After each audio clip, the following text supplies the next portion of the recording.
Announce to all the people all over the world. Look at our saints, their bodies are immortal. Only Jesus Christ, the Son of God, the creator of the human body, can do this miracle. Proof that Jesus Christ, the Son of God, created the human body and that he alone has the power to perform this miracle.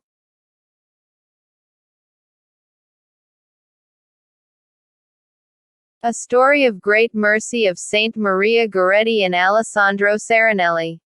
Saint Maria Goretti was born in 1891 of the 6 children from an impoverished farming family in Corinaldo, Italy.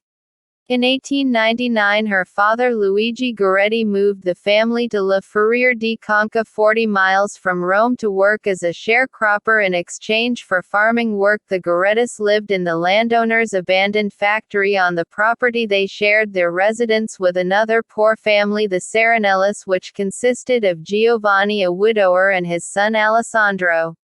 The Serenellis lived upstairs while the Gorettis lived downstairs. Anything above their crop quota the families could keep for their own needs.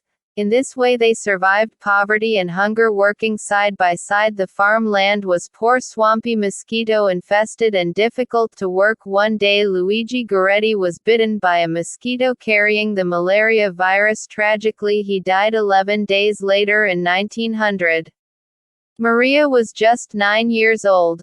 In order for the Goretti family to survive, Maria's mother, Assunta, took her husband's place in the fields. This left Maria as the eldest girl to take her mother's place in the home. Maria cooked, cleaned, did the laundry and cared for her younger siblings. Additionally, she cooked and cleaned for the 2 Serenelli men. Maria never complained about the extra work she had to do. She was a source of encouragement to her mother's worry, assuring her mother that Jesus would provide for their needs. Maria was a pious child. Although she could neither read nor write, she learned her catechism and received her first Holy Communion with great reverence in 1901 on the feast of Corpus Christi. She went to Mass as often as possible and grew in virtue, sanctity, maturity and beauty. The devil's attack on Maria's virtue. Alessandro, the young man with whom her family shared an adjoining residence, was a rough youth with a poor religious upbringing. His mother died in a psychiatric hospital when he was a baby and his father was an alcoholic. Alessandro himself was given to drinking, swearing and callous behavior. He had impure thoughts toward Maria, and when he would find her alone in the kitchen which the 2 families shared, he would speak to her crudely and make sexual advances. Maria, in her great love for God, abhorred his behavior, rebuked his evil suggestions and told him, "No, never, that is a sin.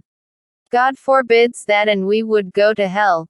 This sexual harassment continued for months and Maria did her best to avoid him. She was in a precarious situation that was manipulated by Alessandro.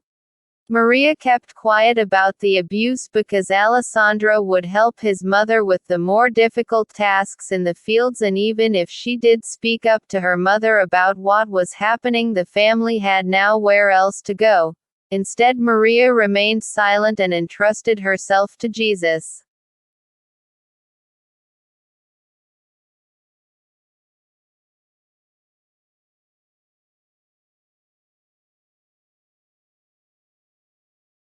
On July 5, 1902, Alessandro's evil intentions came to a head.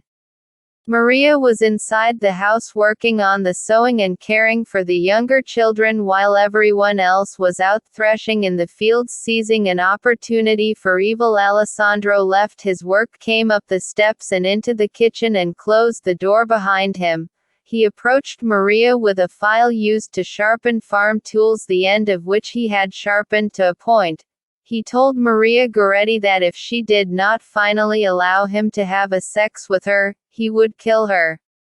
Maria, now a strong child rooted in her love for Jesus, refused. She cried, "No, it is a sin. God does not want it." As he moved to overtake her, Maria fought him off bravely. She told him she rather die than allow him to do what he wanted to do to her.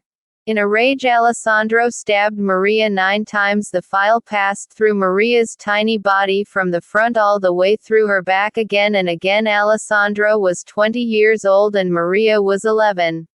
After that attack, Maria lost consciousness. Alessandro, thinking he had killed her, went into his room and shut the door. However, Maria soon regained consciousness and managed to crawl over the door and open the latch in order to cry out for help. Alessandro, hearing the creak of the latch, came back and stabbed her 5 more times. He attacked her with such force that the file bent when it hit her spine. Maria was found by Giovanni, Alessandro's father, in a pool of blood. Miraculously, Maria was still alive and conscious when her mother asked her who had done this to her.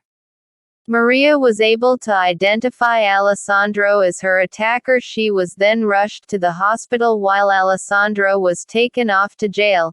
At the hospital, the doctors tried to save Maria's life. She was badly dehydrated due to a massive loss of blood. Dehydrated. She begged again and again for water because her intestines were pierced and its poisonous content was seeping into her body. The doctors could not give her any water as this would exacerbate her already life-threatening condition. A parish priest was called to give Maria her last rites before a risky operation was begun to save her life. The priest showed Maria a crucifix and told her that Jesus was also very thirsty as he suffered his torture on the cross. He asked Maria if she would offer up her thirst to Jesus for the salvation of sinners. Maria agreed and didn't ask for water again. The doctors began their surgery on each of Maria's 14 wounds because she was so weak.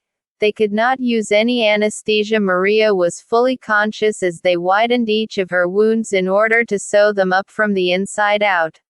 She didn't cry out in pain once. She endured her agony in quiet and perfect patience, offering it all up to Jesus.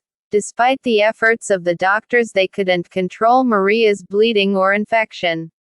After 20 excruciating hours of suffering, Maria died the next day on July 6 at the age of 11 years 8 months. In her last moments, the priest asked Maria to forgive her attacker. Her last words were, "I forgive Alessandro Serenelli and I want him with me in heaven forever."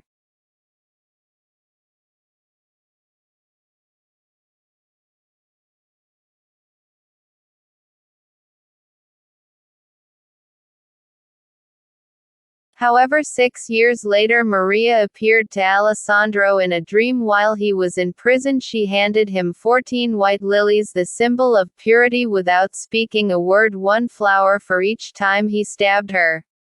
Alessandro understood this to mean that Maria had forgiven him for his crime and that she was now with God in heaven. As a result of this dream, his heart was miraculously converted. He called for the bishop, confessed his crime, and lived out the rest of his life sentence as a reformed man and model prisoner. In fact, he was let out of prison 3 years early due to his good behavior. Maria had become his special patron and intercessor.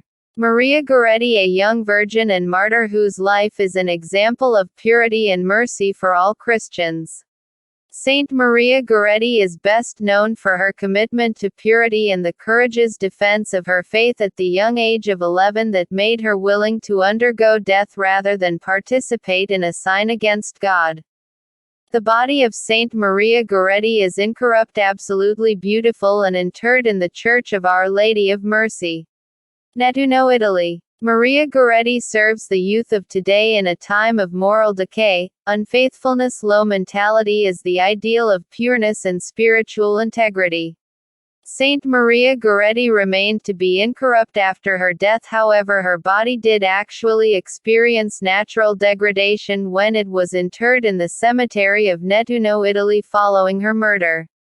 Inside the casket, within which repose of Saint Maria Goretti's skeletal remains. The skeleton is complete save for small amounts of bone that have been placed in reliquaries. And her right arm, which was donated by her mother to the Church of St. Nicholas, now is known as the Sanctuary of Saint Maria Goretti in her birth town of Cavinaldo, Italy. It was her right arm that Maria defended her purity and prevented of Alessandro Serenelli from raping her.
John 14:11. Believe me that I am in the Father, and the Father in me.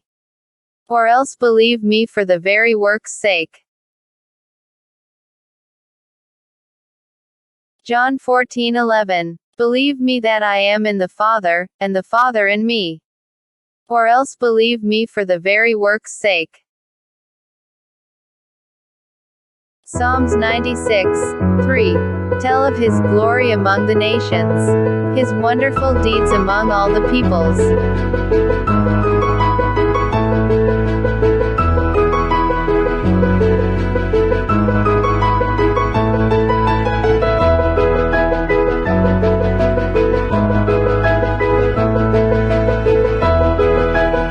Psalms 98:1. Oh, sing to the Lord a new song, for he has done marvelous things. His right hand and his holy arm has gotten him the victory.